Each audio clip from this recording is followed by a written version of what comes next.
The silk wedding hanbok felt like a noose. Amara stood in the center of the penthouse bedroom, her dark skin stark against the pale pink fabric, and tried to remember how to breathe. Through the floor-to-ceiling windows, Seoul sprawled beneath her like a circuit board, all neon and glass and impossible distance from everything she had ever known. 24 hours ago she was in Lagos. Now she was married to a man she had met once, briefly, while he sat in a wheelchair looking frail and harmless. The bedroom door opened. Amara's hands clenched in the silk. He walked in. Not shuffled, not wheeled. I walked. And Amara's mind went blank with incomprehension because the man entering the room bore no resemblance to the elderly invalid who had nodded through their brief, awkward introduction 3 days ago. This man moved like coiled steel. He was tall, perhaps 70 years old, but carrying those years like weapons. His silver hair was pulled back from a face that could have been carved from granite, all sharp angles and darker shadows. When he shrugged off his jacket, Amara saw the tattoos. They covered him. Dragons in black and red ink writhed up both arms, disappearing under his white dress shirt. Tigers prowled across his knuckles. Korean characters she couldn't read wrapped around his wrists like shackles. He rolled up his sleeves methodically, and Amara watched those tattooed hands with the frozen fascination of prey watching a predator approach. "You're confused," he said in perfect English. His voice was deep, controlled, with barely an accent. "Good. Confusion means you're paying attention." "You were in a wheelchair," Amara whispered. Her voice sounded like it belonged to someone else, someone braver. "You couldn't walk." "I could. I chose not to." He moved to the bar in the corner and poured himself whiskey. The dragon on his forearm seemed to breathe with the movement of muscle beneath the skin. "Your father needed to believe he was selling you to a harmless old man. It made the transaction easier. Less guilt." He took a sip, watching her over the rim of the glass. "I am Hwang Dae-young. I own half the import businesses in Seoul. Legitimate businesses. I also own the other half. The ones that move heroin, weapons, and people across Asia. You are now married to the head of the Biko clan. Do you understand what that means?" Amara's legs wanted to collapse, but she locked her knees. She was 22 years old. She had a degree in computer science. She spoke 3 languages. None of it mattered now.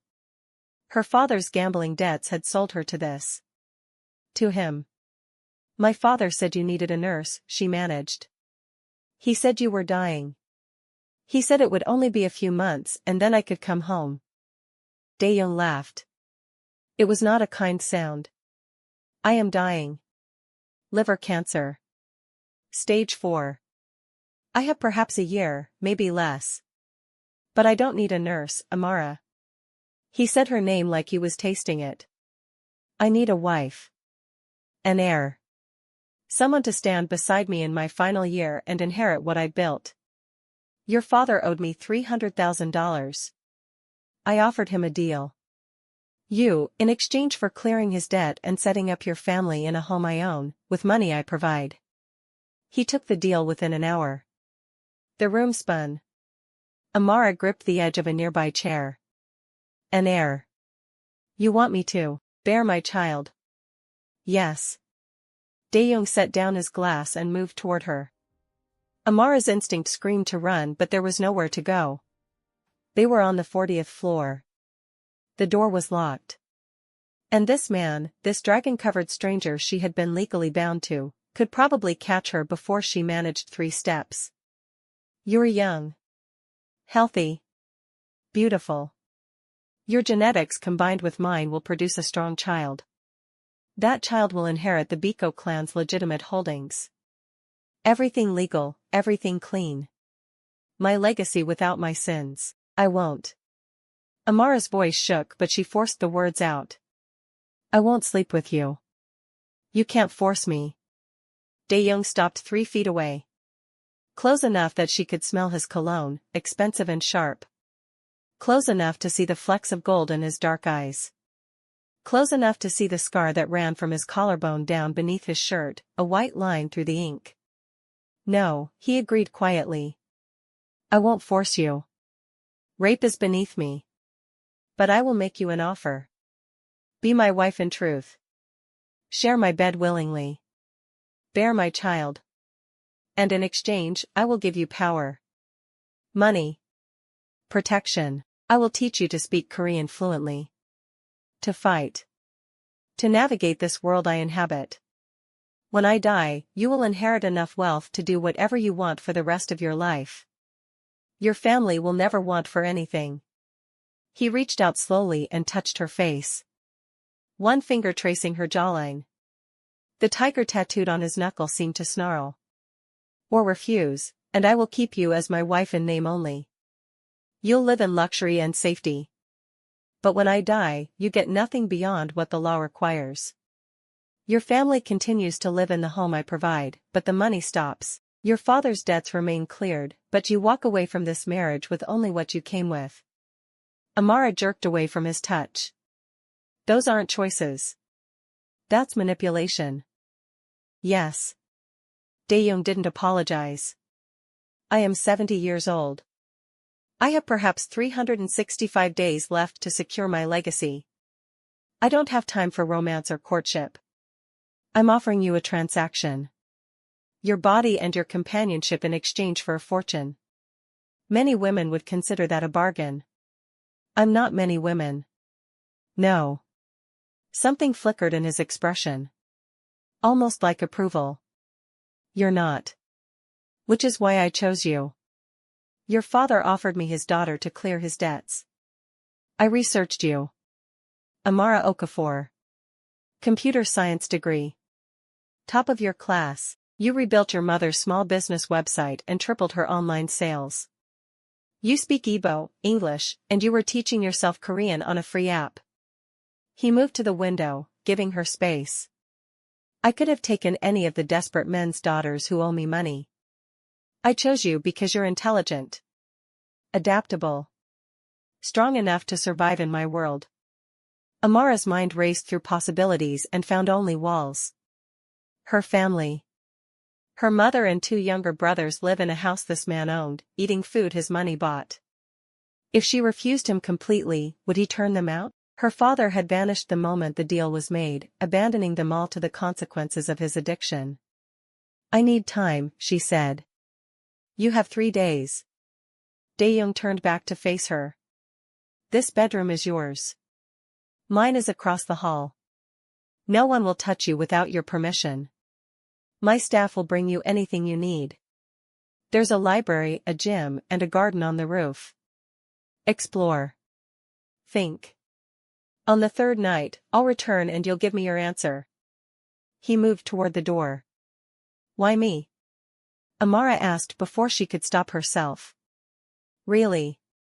Why me specifically? Dae-young paused with his hand on the door. Because when your father described you, he mentioned that you visited him in the hospital after his last binge nearly killed him.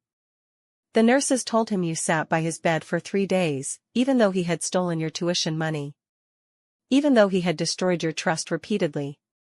You stayed because he was your father and you still loved him despite everything he'd done. He looked at her over his shoulder. I want my child to have a mother with that kind of loyalty. That kind of heart. Even if the father doesn't deserve it. Then he was gone, and Amara was alone in a bedroom that cost more than her entire Lagos neighborhood, wearing a wedding dress she hadn't chosen, married to a dying crime lord who wanted her to bear his heir. She made it to the bathroom before she started shaking. Made it to the marble floor before her legs gave out. And then Amara, who prided herself on being strong, on being practical, on surviving everything her father's addiction had thrown at their family, pressed her face against the cold tile and cried until there was nothing left. Before we continue, can I ask you a question? Where in the world are you watching from? Comment below because we would love to know how far these stories travel, and hit that subscribe button because there are new stories you do not want to miss. The next morning, Amara woke in the massive bed to find a woman standing in the doorway. She was perhaps 40, Korean, with a scar bisecting her left eyebrow and the demeanor of a trained soldier. I am Lee Ji-woo, the woman said in accented English. Mr. Huang has assigned me as your trainer and guard. I will teach you Korean language and self-defense. We begin now. Amara sat up, still wearing the hanbok she'd been too exhausted to remove. I didn't agree to any training. Mr. Huang's wife must be able to protect herself. This world has enemies. You are now a target simply by existing. Jiwoo's expression softened slightly. I understand you are afraid. Confused. But fear will not keep you alive. Training will. Come. Against her better judgment, Amara followed. The private gym on the 38th floor was intimidating. Mats, weights, equipment Amara couldn't name. Jiwoo handed her clothes. Practical workout gear in black. Change. We start with the basics. For the next 3 hours, Jiwoo put Amara through hell. How to fall without breaking bones. How to strike vulnerable points. How to break a wrist grip. Amara's body, soft from months of sitting at computers, screamed in protest. But something else woke up too. Something angry and fierce that had been building since the moment she realized her father had sold her. Good, Jiwoo said when Amara finally landed a proper strike to the practice dummy. You have rage. Use it. Channel it. Make it a weapon. They broke for lunch.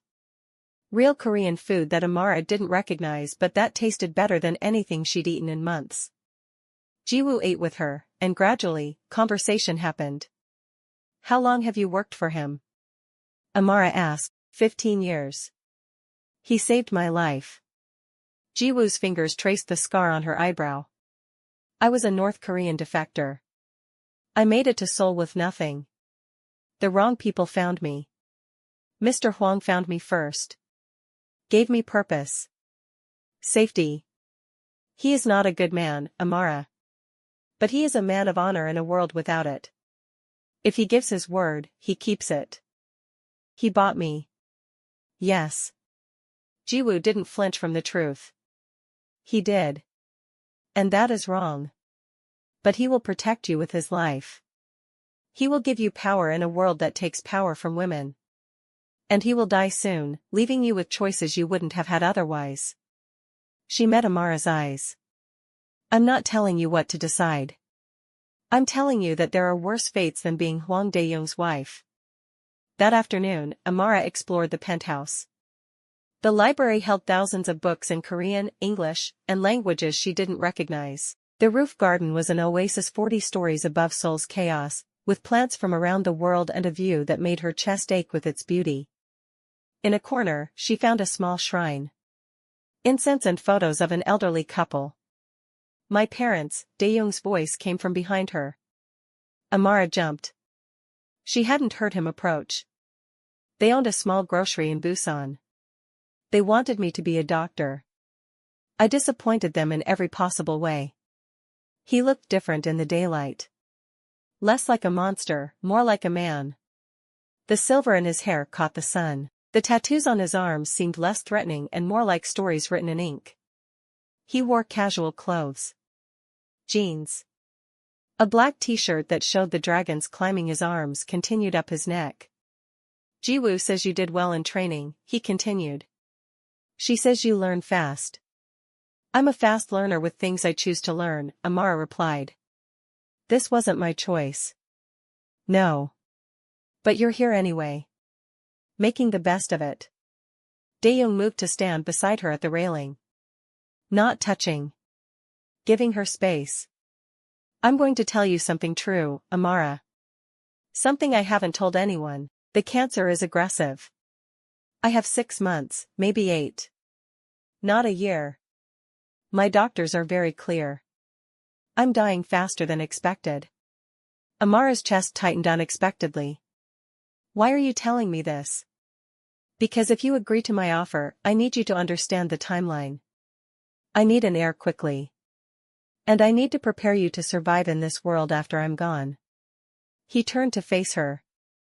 In the sunlight, she could see the gray pallor beneath his skin. The way his jaw clenched against pain he wouldn't acknowledge. I will not live to see my child grow up. But you will, and I need to know that child will have a mother who is strong enough, smart enough, dangerous enough to protect them from the people who will try to take what I'm leaving behind. You want to turn me into you? No. His hand moved toward her face but stopped. Asking permission. Amara didn't know what possessed her, but she didn't move away. His palm cupped her cheek. Warm. Rough with calluses. The tiger tattoo on his knuckles looked like it was guarding her. I want to turn you into something I could never be. Someone who has power but also heart. Someone who can be ruthless when necessary but kind when possible. I'm a dragon, Amara. I burn everything I touch. I need you to be water. To put out the fires I've started. To wash clean what I've dirted. His thumb traced her cheekbone. The gesture was so gentle it made her throat tight. I don't love you, Amara whispered. I don't even like you. I know. I don't expect you to. Daeyoung's eyes held hers. But I respect you. And respect, in my experience, is a better foundation than love. Love makes you weak. Respect makes you strong. He dropped his hand and walked away, leaving Amara in the garden with his parents' shrine and a Seoul skyline and a choice that wasn't really a choice at all. That night, Amara couldn't sleep. She paced her room, mind churning. Her phone, which she'd been allowed to keep, showed messages from her mother. They were safe. The house was beautiful. Her brothers were enrolled in good schools. Her mother's business had received a mysterious investment that was changing everything. All of it was funded by the man who owns Amara now. At 2 a.m., she made a decision. Maybe it was the wrong one. Maybe she'd regret it for the rest of her life. But it was hers. She left her room and crossed the hall. Knocked on Daeyoung's door. He opened it wearing only sleep pants. The tattoos covered his chest too, a massive dragon breathing fire down his sternum. Tigers on his ribs. Scars cutting through the ink like rivers through continents. He looked at her with no surprise. Like he'd been expecting this. I'll do it, Amara said. I'll be your wife. Bear your child. Learn everything you want to teach me. But I have conditions. Name them. I want my mother and brothers brought here. To Seoul. I want to see them. Regularly. Done. I want to continue my education. Computer science. I want access to your legitimate business's systems. I want to learn how they work. Agreed. And I want you to teach me Korean yourself. Not just Jiwoo. You. Daeyoung's eyebrows rose slightly. Why? Because if I'm going to share your bed and carry your child, I want to be able to argue with you in your own language. I want to understand every word you say. I want to know you're not hiding anything from me. Amara lifted her chin. And because you're dying and I'm going to be here and I don't want to spend my life with a man I can't talk to. Something shifted in his expression. Almost like warmth. You continue to surprise me, Amara Okafor. It's Huang now, she said. Amara Huang. If I'm doing this, I'm doing it completely. Daeyoung reached out and pulled her into his room. The door closed behind her. His bedroom was austere. Minimal furniture. A massive bed. Windows showing the city lights.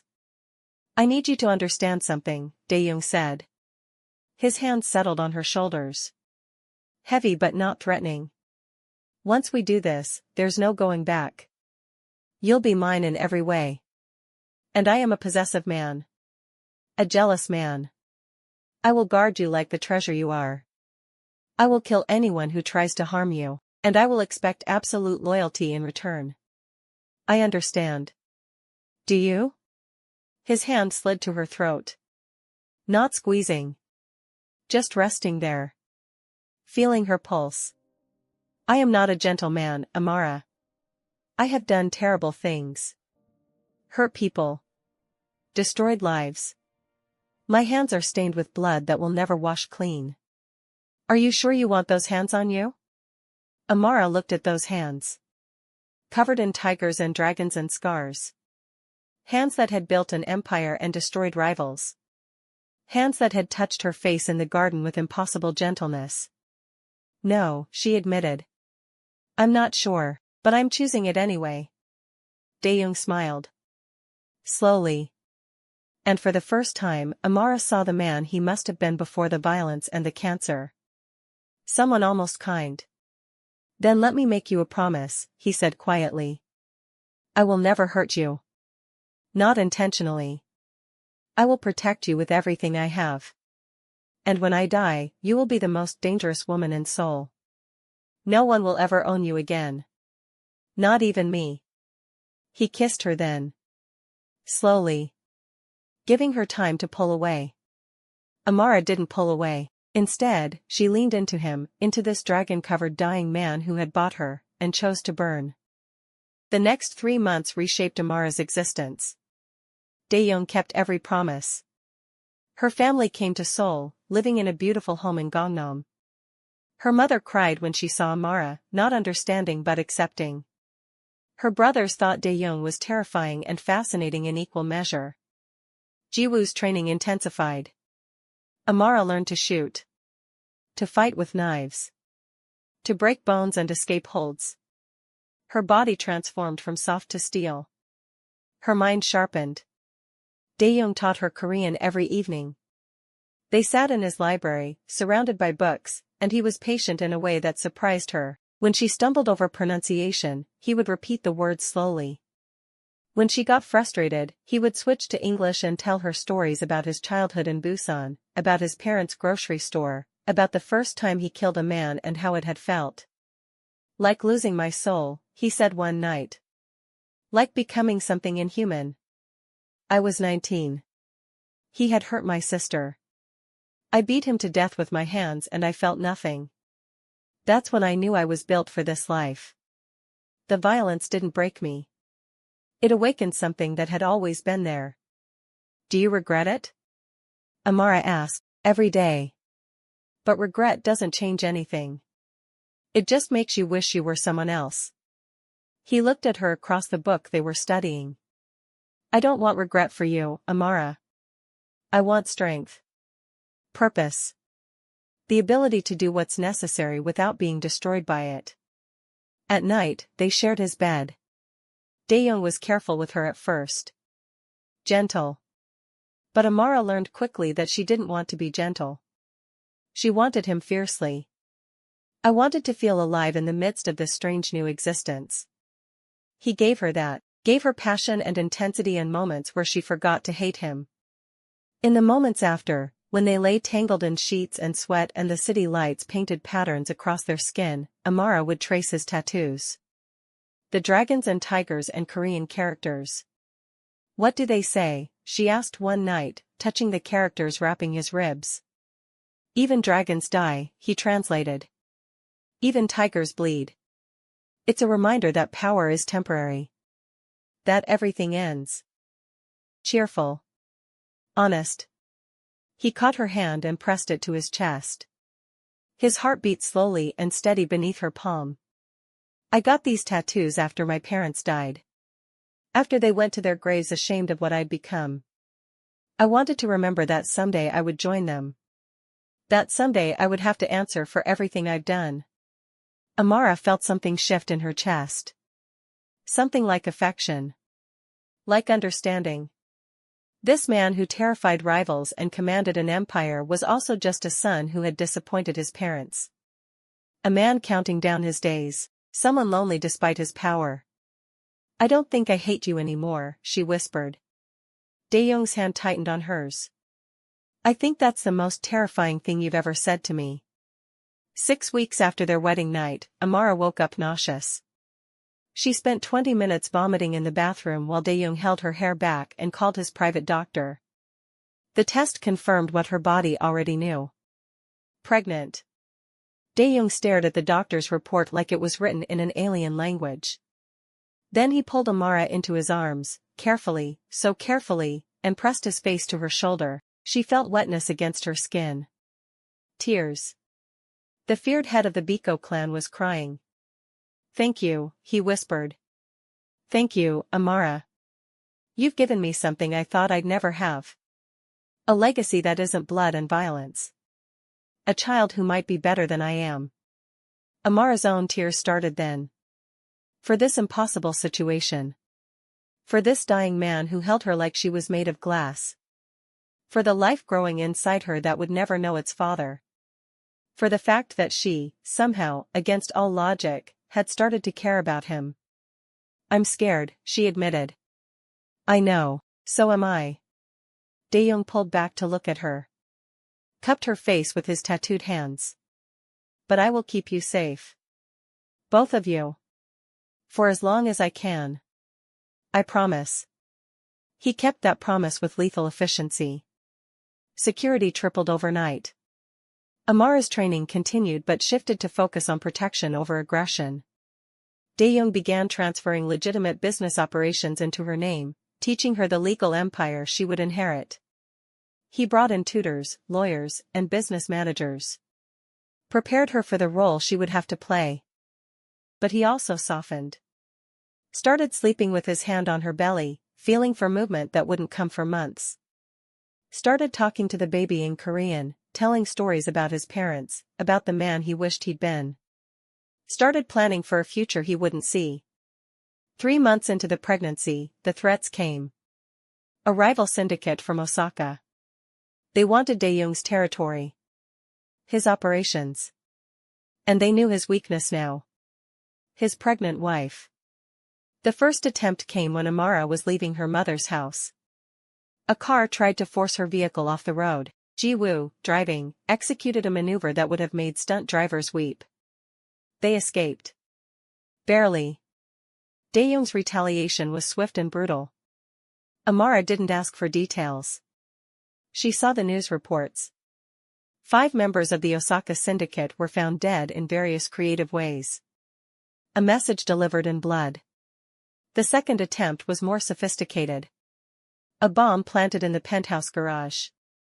It detonated early, killing 2 of Dae-young's men but missing Amara by minutes.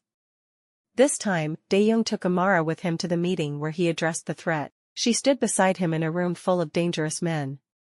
Her belly barely showed beneath her elegant dress. Her face calm despite the fear clawing at her throat.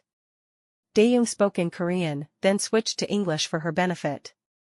This is my wife. She carries my child. Anyone who threatens her threatens everything I am. Everything I've built. Everything I've killed for. His hand settled on Amara's shoulder. Possessive. Protective. I am a dying man. That makes me the most dangerous thing in this room because I have nothing left to lose. Touch her, and I will burn your world down before I go. I will kill your families. Destroy your operations. Leave nothing but ashes. Do you understand? The men in the room understood. But the threats didn't stop. They escalated.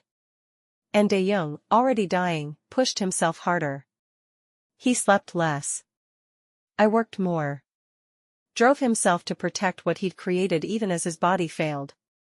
Amara found him one night in his office, coughing blood into a tissue. He tried to hide it but she saw. Saw the gray in his skin. The way his hands shook. The way death was closing in faster than expected. You need to stop, she said. You need to rest, let others handle the security. I can't. Dae-young's voice was hoarse. Not while you're in danger. Not while our child is in danger. Our child needs you to live long enough to see them born. Our child needs you to survive. That's all that matters. He pulled her close. Let her feel how thin he'd become.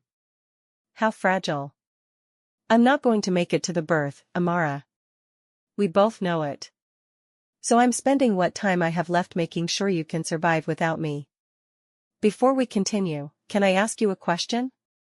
Where in the world are you watching from? Comment below because we would love to know how far these stories travel, and hit that subscribe button because there are new stories you do not want to miss. The next 2 months blurred together. Dae-young deteriorated rapidly. The cancer spread to his lungs.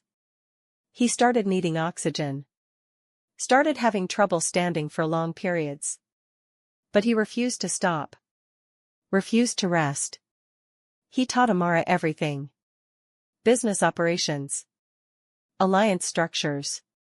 Who to trust and who to watch. He introduced her to his second-in-command, a man named Park Min-soo, who would help her run things after he died. He's loyal, Dae-young told her. But not stupid enough to try to take power from you. You're carrying my heir. That gives you authority no one will challenge. Use it. Amara's Korean was nearly fluent now. She attended meetings with Dae-young, speaking his language, commanding respect through sheer presence. The underworld watched her with wariness and fascination. The Nigerian woman who had captured the dragon's heart in his final days. At 5 months pregnant, Amara woke to find Dae-young unconscious beside her. She called the doctor. The cancer had spread to his brain. Days, maybe hours, they moved him to a hospital bed in the penthouse. He drifted in and out of awareness. In his lucid moments, he held Amara's hand and told her things he needed her to know. The legitimate businesses are all yours. No one can touch them. The illegal operations go to Min-soo under your oversight. You don't have to be involved in that world if you don't want to be. What if I do want to be involved? Amara asked. Dae-young smiled weakly. Then you'll be the most terrifying crime boss Seoul has ever seen. My little dragon. I'm not little anymore. She placed his hand on her swollen belly. Your child is going to be a giant. He laughed. It turned into coughing.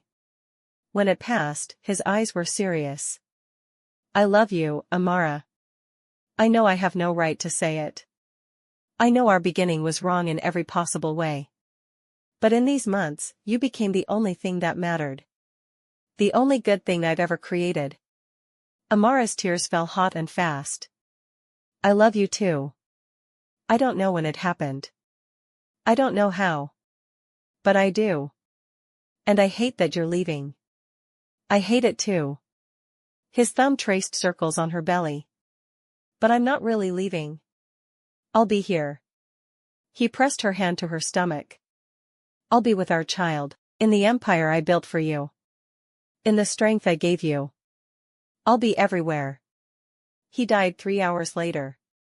Quietly. Peacefully. With Amara holding his hand and singing a Igbo lullaby her mother had sung to her. His last words were in Korean.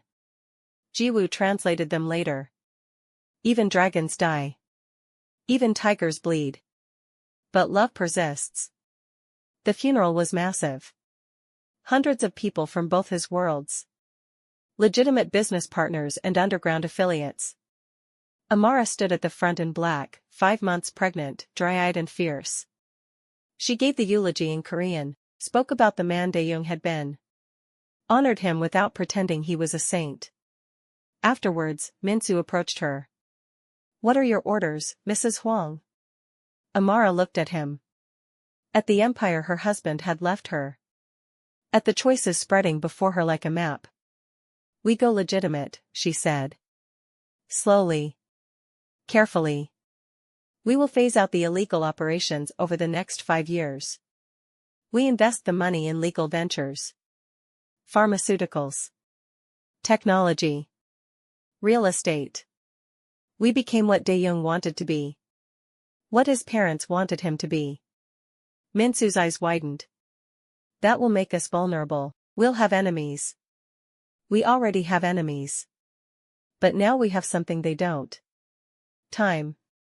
Resources. And a woman who learned from a dragon how to breathe fire. Amara's hand settled on her belly.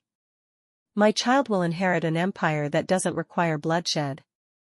That's my promise to their father. The pregnancy continued. Amara threw herself into work. Learning. Building. Transforming Dae-young's criminal empire into something that could exist in the light. It was exhausting. Dangerous. Several times, rivals tried to take advantage of what they saw as weakness. They learned quickly that Amara was anything but weak. At 7 months pregnant, she negotiated a merger that would have made her husband proud. At 8 months, she survived another assassination attempt and personally identified the traitor in her organization. Jiwoo handled the execution, but Amara watched. Daeyoung had taught her that ruling required being willing to do terrible things. She honored that lesson. Labor came 2 weeks early. 13 hours of agony that left Amara screaming in Igbo and Korean and English. Jiwoo stayed with her the entire time. So did her mother. When the baby finally came, Amara heard the doctor announce, "It's a girl." A girl. Daeyoung's daughter. The heir to 2 worlds. Amara held her daughter and counted fingers and toes and marveled at skin that was the perfect blend of her darkness and Daeyoung's light. The baby had his eyes. His serious expression. And when she grasped Amara's finger, her grip was strong. "What will you name her?" Jiwoo asked. Amara had thought about this. Had argued with Daeyoung about names during their months together. They never agreed on anything except that it had to mean something. Minji, Amara said, bright and wise. For her father, who was both. And Grace as her English name. Because despite everything, we were given grace we didn't deserve. Grace Minji Huang. Daughter of a dragon and a woman who learned to breathe fire. 6 months later, Amara stood in the penthouse garden where Daeyoung had first touched her face and asked her to water his fire. Grace was asleep against her chest in a wrap. The Seoul skyline glittered in the darkness. Mintsu found her there. "The Osaka Syndicate wants to meet. They're willing to discuss terms for your expansion into Japan." "Schedule it," Amara said in Korean. Her accent was perfect now. Native speaker level. "But not here. We meet on neutral ground. And we bring Jiwoo." "Of course." Mintsu hesitated. "You've done well, Mrs. Huang. Better than anyone expected. Your husband would be proud." After he left, Amara touched the shrine Daeyoung had maintained for his parents. She'd added his photo there. Him smiling, a rare shot from one of their Korean lessons when she'd pronounced something particularly badly and he'd laughed. "I hope you're proud," she whispered. "I hope wherever you are, you can see what we built. What Grace will inherit.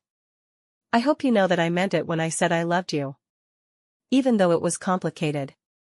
Even though it was wrong in so many ways. It was real." Grace stirred against her chest.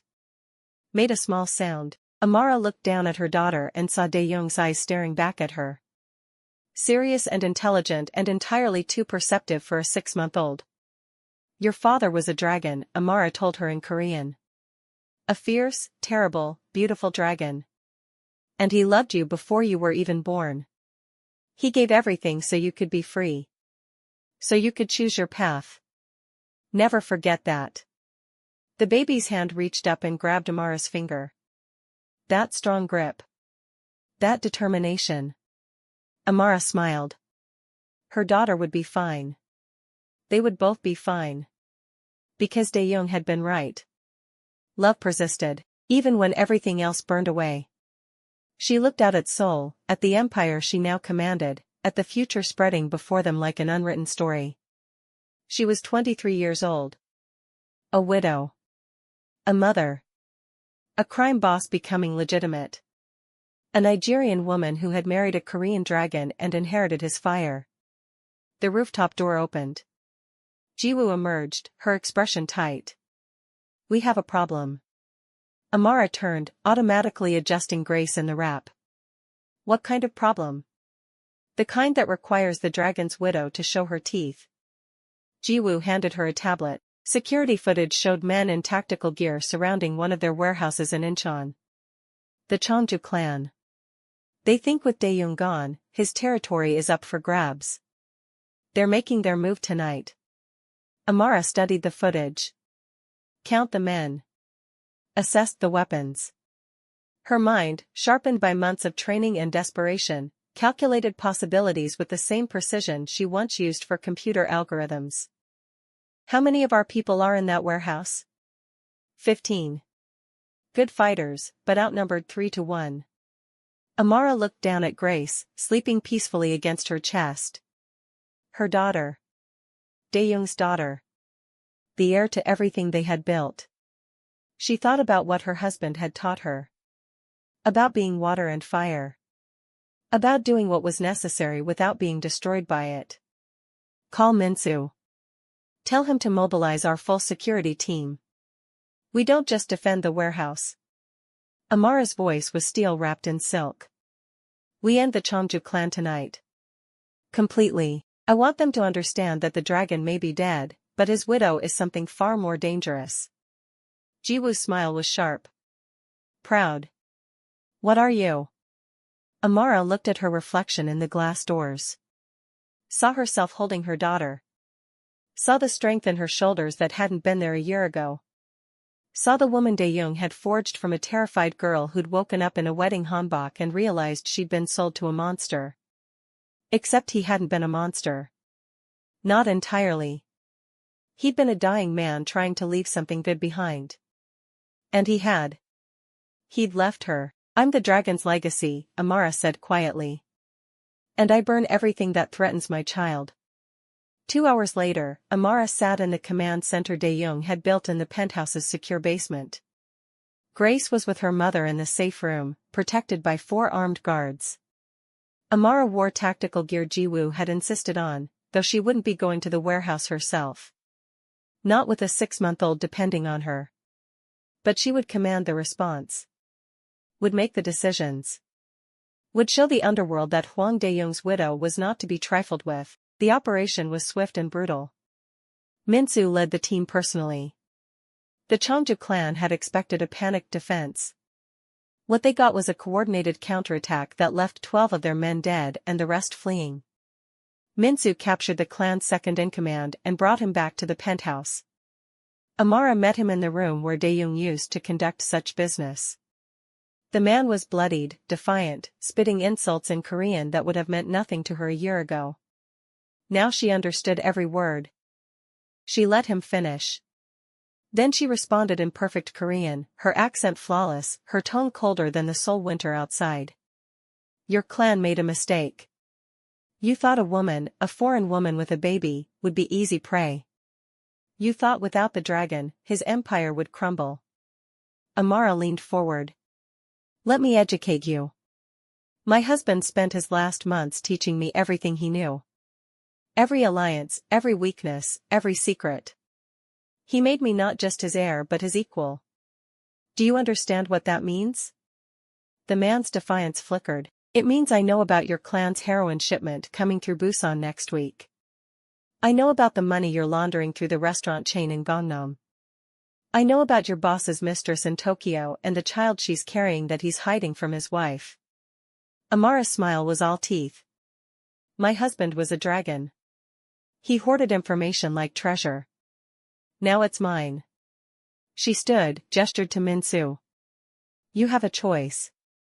Go back to your boss and tell him this. Hwang Dae-young's widow offers one chance at peace. He pulls back from all our territories, pays reparations for tonight's attack, and we forget this happened. Or he continues this war, and I release everything I know about his operations to his enemies, his wife, and the authorities who would love to put him away for life. You wouldn't, the man gasped. The authorities? That would expose your own operations. We're going legitimate. Slowly, carefully, but inevitably. We can afford some exposure. Can your boss? Amara moved toward the door. You have 24 hours to decide. Choose wisely. After they took him away, Jiwoo approached with something like awe on her scarred face. You've become exactly what he wanted you to be. What's that? Terrifying. Amara laughed. It felt good. I felt powerful. She was tired of being afraid, tired of being seen as weak. Dae-young had given her the tools to be strong.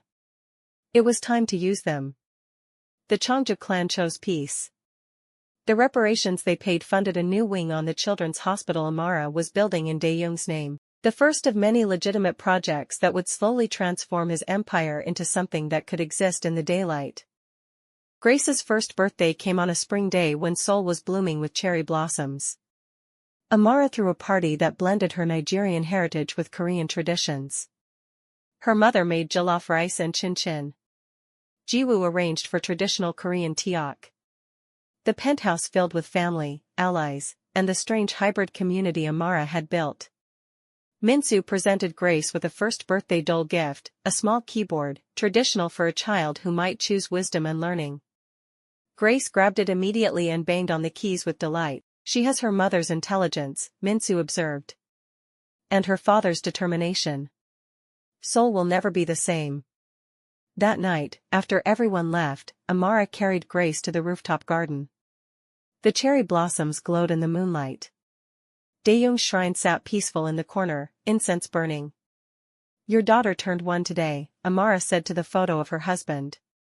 She's beautiful. Brilliant. Absolutely terrifying when she wants something. Just like her father. She adjusted Grace in her arms. I finished the first phase today. 3 of your illegal operations are now fully legitimate businesses. 2 more will convert next quarter. It's working. Your dream of becoming what your parents wanted, it's happening. Through Grace. Through me. Grace babbled something that might have been Korean, might have been Igbo, might have been her own baby language. Amara smiled. I still miss you, she admitted. Every day. I wake up and reach for you and you're not there. I want to tell you about something Grace did and I can't. I want to argue with you about business decisions. Her voice broke. I want you to see her grow up. To see what we built. To know that what you gave me wasn't just power and money. It was purpose. It was love. Even if it started all wrong, it ended up being the most right thing in my life. The wind shifted, carrying cherry blossoms across the garden like pink snow. One landed on Grace's head. The baby laughed and grabbed for more. Amara thought about the girl she'd been. 22 years old, sold to pay her father's debts, waking up in a wedding hanbok and realizing the man she'd married was a powerful crime lord who wanted her to bear his heir. She thought about the terror, the anger, the slow transformation from victim to partner to widow to leader. She thought about Daeyoung. The dragon who had bought her and then, impossibly, loved her. Who had seen in her something she hadn't seen in herself. Who had spent his dying months making her strong enough to survive without him. I'm going to make you proud, Amara whispered. Grace will inherit an empire built on legitimate power. She'll never have to choose between survival and morality like we did. She'll be free in ways we never were. That's my promise to you. Grace reached up and patted Amara's face with her small hand. Those serious eyes, Daeyoung's eyes, studied her mother with unnerving intelligence. Grace said clearly. Mama in Korean. Her first real word. Amara's tears came hot and fast. She held her daughter close, standing in a garden 40 floors above Seoul, surrounded by cherry blossoms and memories and the ghost of a man who had changed everything. She was 23 years old. The widow of a crime lord. The mother of his heir. The CEO of a growing pharmaceutical empire, a Nigerian woman who spoke fluent Korean and commanded respect in rooms full of dangerous men. A woman who had been bought and sold and had somehow, against all odds, found love in captivity and power in desperation. The journey from terror to love had been impossible. The age gap was obscene. The circumstances were unforgivable. The power imbalance was absolute. And yet. In the quiet moments, when she held Grace and remembered Daeyoung's tattooed hands touching her face with gentleness he showed no one else, Amara knew the truth. What they'd had was real, complicated, problematic, morally ambiguous, but real. He had seen her. Protected her. Loved her in the only way he knew how. And she had loved him back, even when she hated herself for it. That was the truth she would carry forward. The truth she would someday tell Grace when her daughter was old enough to understand. That love could grow in the darkest soil. That strength could be forged in the hottest fires. That sometimes the worst beginnings led to the most powerful endings. We're going to be fine, Amara told her daughter. Told Daeyoung's spirit. Told herself. Better than fine, we're going to be extraordinary. Seoul sparkled below them. The empire stretched in every direction. And Amara Huang, who had been sold like property and had become a queen, stood in the garden her dragon had loved and planned the future her daughter would inherit. Before we continue, can I ask you a question? Where in the world are you watching from? Comment below because we would love to know how far these stories travel, and hit that subscribe button because there are new stories you do not want to miss. The years that followed proved Amara right. Grace grew up speaking 3 languages, Korean, English, and Igbo. She attended the best schools, trained with Jiwoo just as her mother had, and showed a brilliance that made Amara's heart ache with pride and loss. Daeyoung would have loved her so much. By Grace's 5th birthday, 70% of the Biko clan's operations were legitimate. Amara sat on the boards of 3 pharmaceutical companies, 2 technology firms, and a non-profit building hospitals across Africa and Asia. The remaining illegal operations ran under Minsu's management, slowly being phased out as promised. Amara never remarried. Men tried, powerful men who saw her wealth and influence and wanted to claim it. She turned them all down. Not because she was still in love with a ghost, but because she had learned something crucial in her time with Daeyoung. She didn't need a man to complete her. She was already whole. Sometimes, on quiet nights, she would sit in the garden and talk to Daeyoung's photo. Tell him about Grace's achievements. About the business victories. About the challenges. He never answered, but she felt him there anyway. In the wind. In the cherry blossoms. In the strength he'd given her that would never fade. Grace asked about her father, of course. Amara told her the truth. All of it. The good and the bad. How he'd bought her mother. How he'd been a criminal. But also how he'd protected them. How he'd loved them. How he'd used his last months to build something better than what he'd been. Was he a good man? Grace asked when she was 7. Amara considered the question carefully. He was a complicated man. He did terrible things. Hurt people, built an empire on violence. But he also loved deeply. Protected fiercely. And he gave everything to make sure you would have a better life than he did. Good and bad don't always live separately in people. Sometimes they tangle together until you can't separate them.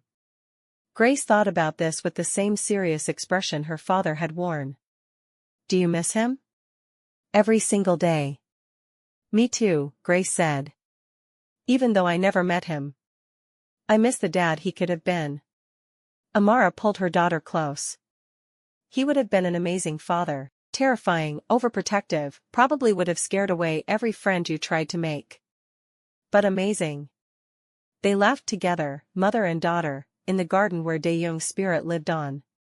10 years after Daeyoung's death, Amara stood at the opening of the Hwang Memorial Medical Center, a state-of-the-art hospital in Busan, near where Daeyoung's parents had owned their grocery store.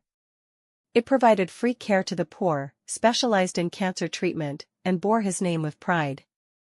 Grace, now 11, stood beside her mother at the ribbon cutting. Minsu was there. Jiwoo, now head of security for all their legitimate operations. Her mother and brothers, thriving in their Seoul life. And hundreds of others whose lives had been touched by the transformation of the Biko clan from criminal empire to legitimate powerhouse. As Amara cut the ribbon, she thought about the girl she'd been. Terrified. Powerless. Sold. And she thought about the woman she'd become. Powerful. Respected. Free. Daeyoung had bought her. That truth would never change. The beginning of their story was wrong in every possible way. But what he'd given her, the training, the resources, the fierce protection, the unexpected love, had transformed her into someone who could change the world. The moral complexity of their relationship would never resolve into something simple. It would always be both beautiful and terrible. Both empowering and problematic. Both love and captivity tangled together so tightly they couldn't be separated. But it was hers. Her story. Her truth. And she had taken that complicated, impossible beginning and built something extraordinary from it. That night, Amara and Grace visited Daeyoung's grave for the first time in months. The memorial park was quiet, peaceful. Grace placed flowers on her father's headstone while Amara stood back, watching. "I did it," Amara said quietly. "Everything you asked. Everything you hoped for. The empire is legitimate. Grace is brilliant and strong and kind. Your parents would be proud. I hope wherever you are, you're proud too." Grace came back to her mother's side and took her hand. "Mom, do you think Dad can see us?" Amara looked at her daughter. Saw Daeyoung's eyes. His determination. His intensity. His capacity for fierce love. "I think he's everywhere," Amara said. "In you. In the hospitals we build. In the businesses we run. In the strength we carry. He's not gone. He's just changed form." Grace nodded, satisfied with this answer. They stood together in the fading light, two women shaped by a dragon's love and fire, carrying his legacy forward into a future he'd sacrificed everything to secure. As they walked back to the car, Grace asked, "Mom? When I'm older, will you tell me everything? All the details? Even the hard parts?" "Yes," Amara promised. "When you're ready, I'll tell you everything. Because you deserve to know the truth. All of it. The beautiful parts and the terrible parts and everything in between." "Good," Grace said. "Because I want to understand. I want to know who my father really was. And who you really are." Amara smiled. Her daughter, brilliant and curious and unafraid to face complicated truths. Exactly what Daeyoung had hoped for. They drove back to Seoul as the sun set, painting the sky in shades of red and gold. Dragon colors. Fire colors. The colors of transformation and power and love that persists even when everything else burns away. Amara Huang had been sold to save her father's gambling debts. She had married a dying crime lord old enough to be her grandfather. She had been terrified and trapped and powerless. And from that impossible beginning, she had built an empire, raised a daughter, and become one of the most powerful women in Seoul. The story wasn't neat. It wasn't simple. It wasn't morally clear, but it was real. And it was hers. And in the end, that was enough. If you enjoyed this journey from captivity to power, from fear to strength, from darkness to light, please hit that like button and subscribe to our channel. Share your thoughts in the comments. We love hearing how these stories resonate with you. And can I ask you a question? Where in the world are you watching from? Comment below because we would love to know how far these stories travel, and hit that subscribe button because there are new stories you do not want to miss.